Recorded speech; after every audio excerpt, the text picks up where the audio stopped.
We've got a lot of work to do on this base. Just look at it, it's big, it's flat, there's nothing here, and we need to get this thing built because yeah, we're 10 months into the season and I've hardly done anything. And I plan to use all of this forest area here, all of this forest biome is going to be my base. So yeah, we've got a lot of work to do. Speaking of work, I've actually spent some time lighting up the underside of this base. That was a lot of torches and there was a lot of mobs down there. A funny thing about this is this platform where the big dome is going to be located makes for a good wandering trader farm. This is the second wandering trader I've seen here in the past 20 minutes. That is really funny. Another thing I'd like to mention, I've been doing a lot of villager trading to get glass. This is for a project me and Splash have been working on, mainly the Nether Hub, and something else you're going to be seeing later on in this episode. All of these shulker boxes in front of me are full of glass. There should be at least 7 to 8 shulker boxes here, in fact there's probably more. And as you can see, all of these are filled to the brim with glass. But that's enough trading for a little while, I've been doing too much of this recently. Alright, so the project for this episode is actually going to be a concrete maker because for this base project, we've been going through a lot of concrete powder. It takes up a large part of this build, so we've got concrete powder, we've got the actual concrete itself. So yeah, at least 2/3 of this platform, or these platforms, are concrete. Up until now, I've been making use of manual labour to get the concrete. So what I've been doing is I've been finding a water pool and then just putting the concrete in my offhand and then converting it that way. And that isn't all that fun, so we need to come up with a more automated process. So the concrete maker we're going to be using is one by Mango. I'll leave a link to the video tutorial for that thing down in the description because it's a fairly reliable design. And not only that, this design doesn't use a TNT duper. Yeah, I know, up until now we've been making use of TNT dupers heavily, but not now. This one is just going to have a dispenser and we're just going to fill a chest with TNT. And since it's a fairly efficient design, it shouldn't really be all that much, problems or anything. So on screen right now you can see the material list for this thing. We've got a little bit of resources to collect. Fortunately I do have most of this stuff in storage from dismantling world eaters and other redstone contraptions. So yeah, that's all the materials right there. With that being said, why don't we jump into a third-person time-lapse to get this thing constructed fairly quickly. Oh, another thing about that, we're going to be putting it right here. Let's go.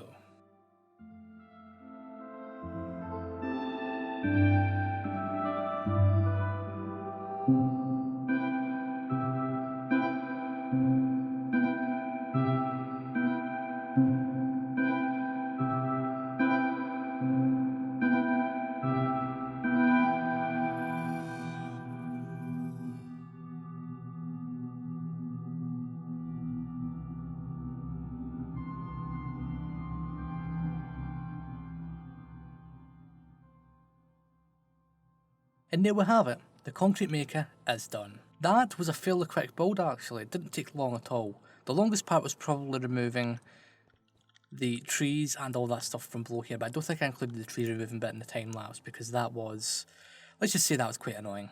You may have noticed that we've embedded this in the ground. The main reason for this is basically I originally designed this, along with the building that we're going to be working on later on, to be above the surface, but then the building was too tall and it caused some problems with lines of sight to the big, dome there.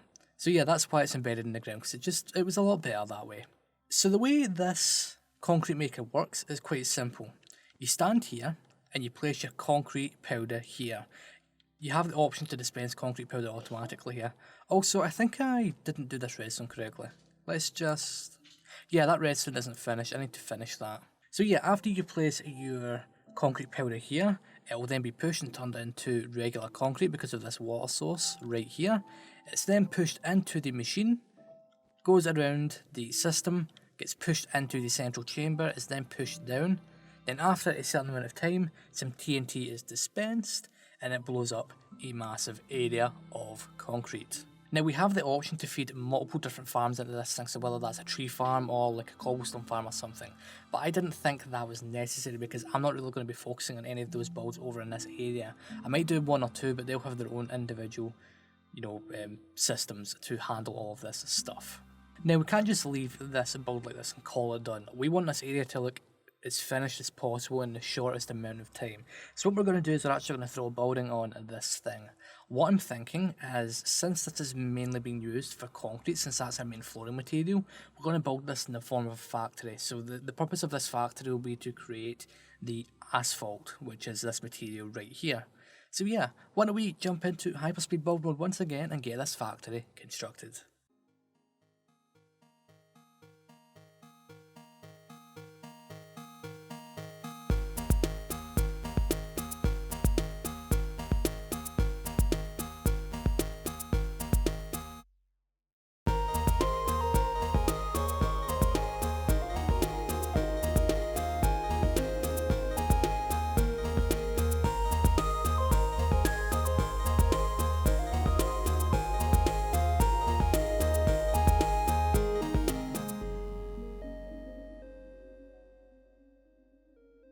Alright guys, the factory building is finished. That was a lot of fun. One of the things I do like about this is the fact that it's not perfectly flat on the roof. We went with varying heights for these smokestacks, we even added some main smokestacks, and then we had a detailed bit right at the top there that adds some additional height. Those are basically just some air conditioning units that all feed into one central processing one, and I think it fills up this area quite well. When I was originally designing this thing, I was actually having trouble as to what to put in the roof here. I went through several different designs and I'm actually happy that we went with this one. One thing you may have noticed, we don't actually have an entrance to this thing. That was a slight oversight when I was developing this. I had hoped to have enough space to do a flying machine door in one of these sections, but it was a bit too small for that, as in the internal space. So what we've ended up doing is we've put the entrance on the top layer. So if we head up to the roof, you can see right there, that isn't filled in because that is our doorway. I need to actually decorate this and work our way down there so that we can actually use this thing. Also, I had to do a lot of lighting up in here because I never lit this up as I went. So yeah, I had to kill a lot of mobs because since we've lit up the rest of this area, all the mob spawns were concentrated over there. And that really wasn't fun. There was a lot of creepers and stuff. I haven't fixed that redstone there yet. I need to do that. That's probably going to be one of the next things I do. So yeah, we need to make sure we've got a pathway that allows us to access the TNT chest right there and a stairway that takes us down to that section down there. But with that being said, I am happy with this build. It is fairly simple. It's just a cube with a side cut out, with an additional one on top, with a few smokestacks and other detailing bits. I am now trapped. Let's just fly up here. So yeah, if you guys like that and if you'd like the time lapses, why don't you let me know in the comments. Let me know what you think of this building. Do you think it fits this overall area? Because I'm quite a massive fan of it. We are left with hardly any space here though, so we might end up expanding this lower platform in the future. Another thing as well, I do hope to have varying building sizes down here. I don't want them all to be this size, so hopefully we should be able to fill this area up with varying buildings so it doesn't look too symmetrical, because symmetry on this scale might not necessarily be a good idea, unless it's for this big dome. Alright, so we've made a little hallway in here, making use of the same pattern and block palette that we did on the exterior here. Different floor because, let's just say, there was too much grey. I tried it with the grey pattern, but no, it wasn't nice, so we went with a smooth quartz floor.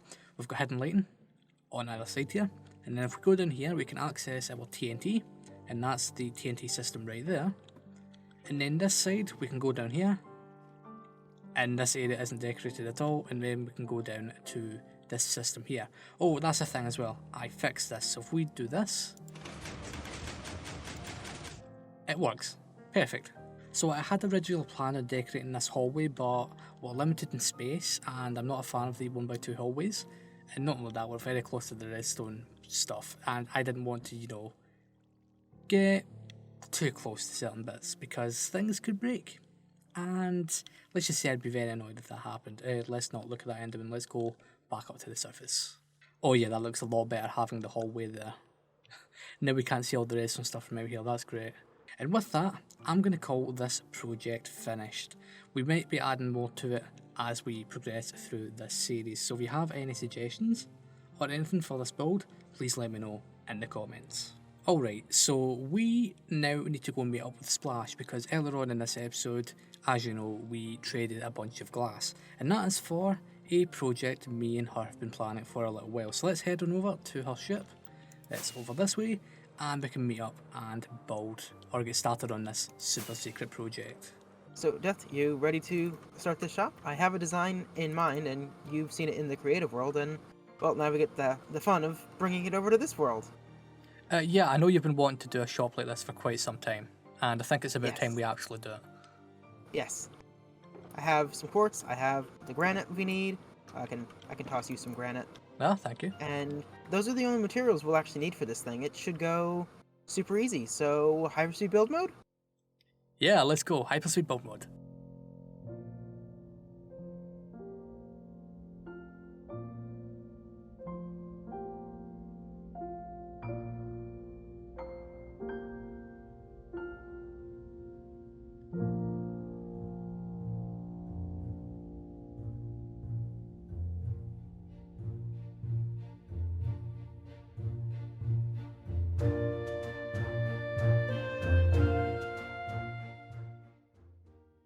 And end of hyperspeed build mode. That went really fast. I know, right? It was so quick. I wasn't expecting that to go so fast. I mean, this thing's pretty big, but it's I suppose it's actually very simple. Most of it's just a tube that's at a slight angle. Yeah. That went really fast, and then we spent quite a bit of time afterwards trying to figure out how to blend this into the ground. Like, what's the story behind this crystal? And I'm thinking it just emerged one day, and so the ground here is all distorted and, like, damaged. But we now have ourselves a new shop, Crystals. And I'm sure by the look of it, you can tell that we're going to sell quartz. We're also going to sell glass. Yes. But we're not going to sell them in just any way, are we, Dad? Oh, no, of course not. So what we're going to do is we're going to sell them by the shulker. This is a bulk shop. So the downside is that means we're going to put a barrel here, a barrel here, a barrel here, and then we'll have an ender chest in the middle. But we're going to need 27 shulkers of quartz and 27 shulkers of glass. And then for the Nether Hub project, we need an additional 81 shulkers of glass. So this is going to take a bit. That's a lot. This is going to take a bit.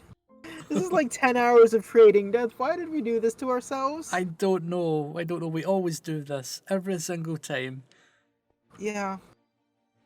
The shop looks nice, though. Oh yeah. It looks the part, and I hope everyone else notices that this is a quartz and glass shop just by looking at it. Yeah. And hopefully there are people that do actually need the quantities of quartz that we are supplying. Yes. I would be really sad if we didn't sell anything. Yeah, I'm sure one or two people will be buying in bulk from our little shop here. Well, worst case scenario, I can always steal the stock back. Yeah, that's true. You can never have enough of that stuff. No, you can't. Hello, all the way down there. Oh, hey there. You're far away. Yes. So, how did you enjoy your, 6 hours of trading? For all this stuff, we have 45 shulkers of quartz here, and another 108 shulkers full of glass, and it just goes all the way down to here. It was fun. This is so many shulkers, Dad. I know. This is so many shulkers. So much stuff. So much. So 27 shulkers of each of these will go towards filling the stock of our new shop over there. Yep. And the rest of this stuff, well, 18 of these shulkers are just going to go to me because I'm using a lot of quartz here. It's good to have that stocked up. Mm-hmm. And the rest of all these glass shulkers, we have 81 shulkers here for making the Nether Hub, which we will be doing shortly, I hope. Finally, I know, right? Yeah. After all this time. Yeah. Don't worry, we'll finish it the day before we move on to season 2. Yeah, of course. So, well, I guess we should think about stocking up the store then. Yeah, I think that's a good idea. Let's go ahead and do that. And there we have it, folks. The quartz shop is now fully stocked. That was a lot of trading. 27 shulker boxes of quartz, which is what Splash did, and I did all of this glass. The rest of the glass is going towards the Nether Hub project, which we're going to be starting very soon. Prices for this shop are 32 diamonds per shulker of quartz, and 16 diamonds per shulker of glass. We think that's more than reasonable, especially for the time invested in this project.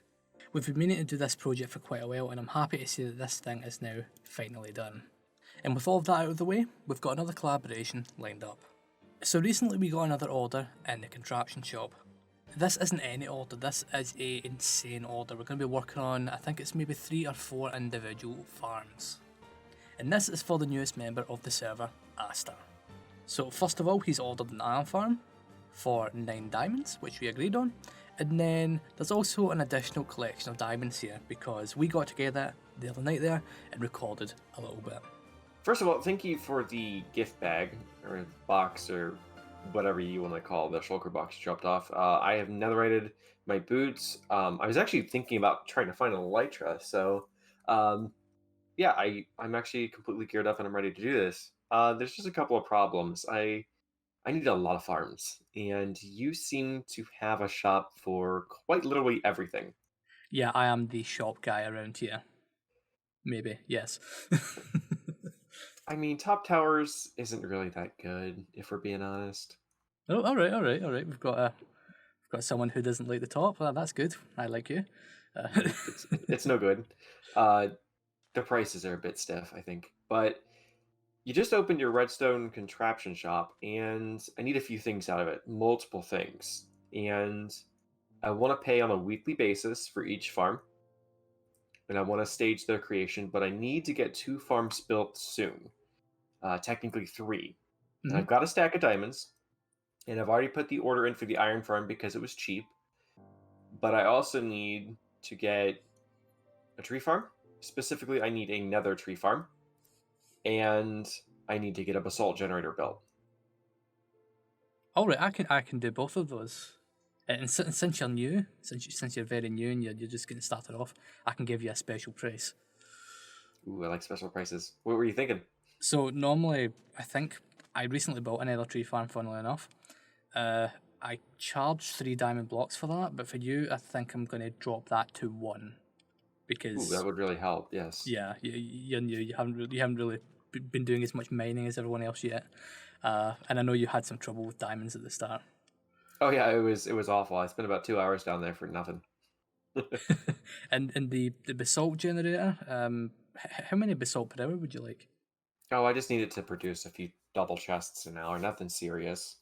It could be a manual mining one or a TNT one. I don't care which. How does 3 diamonds sound? Wow. Okay, yeah, I could definitely do that. That would help a lot. That's fine. I have a base plan, and it revolves around not using some of the materials everybody else has around here, but just some of them. I want to show you a little something. The reason I'm as cheap with items is if you're looking at that shulker box. Oh, okay. Yeah. Funnily enough, most of those came from mining out a perimeter. I believe that, yeah. Perimeters have a lot of work in them, but the diamonds you get out of that is insanity. Yeah, I did that in July, and I haven't had to mine since. It's been great. Well, I have 12 diamonds for that. I will put these with the iron farm order, and I cannot wait for those to be built.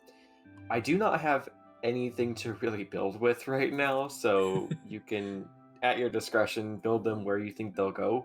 I will work with their locations. Just don't put them too close together. I do want some space between everything. But the only thing I have right now, I think, is a nether portal, a very early starting area, and a dense thicket of oak saplings. So there's nothing really there. Yeah, I'll make sure to spread everything out and hopefully not get in the way of all your starter materials and equipment, because that would be bad. Yeah, it would be a bit bad. Well, I'll jump down from here. I'm gonna go get these put in the shop so that you have your payment, and I cannot wait to have those constructed. Oh, that's awesome. I'll get to work on those ASAP. I'll try and do it fairly quickly. All right, thank you. Awesome. It's been great. It's been great haggling with you. All right. So after haggling with Asta for a little bit, we came to a decision. So we need to make an iron farm, a nether tree farm, and a basalt generator. Now we don't have enough time to do that today, but we need to do it fairly quickly because he needs all of the materials from that to work on his base. So I think next episode we're going to have a mega farm building episode where we're going to go over to Asta's starting area and we're going to build all of these farms.